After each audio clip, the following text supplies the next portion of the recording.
यहाँ आपको खाली वाटरमेलन ही मिलेगा और 15 किलो से ऊपर, एक भी 10 किलो से ऊपर नीचे नहीं है। सब 15 किलो, 20 किलो, 25 किलो का मिलता है।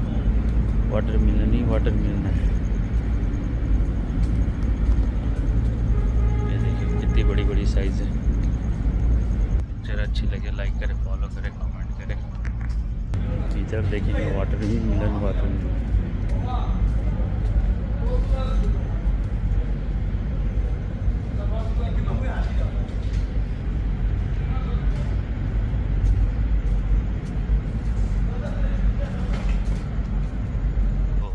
ये अबीर मंडी है, ये दुबई के अंदर आता है, अल अबीर। यहाँ फ्रूट एंड वेजिटेबल का कारोबार है। आप करना चाहते हैं इंपोर्ट एक्सपोर्ट तो आके यहाँ करें। बेस्ट मार्केट है। अच्छी लगे लाइक करें, फॉलो करें।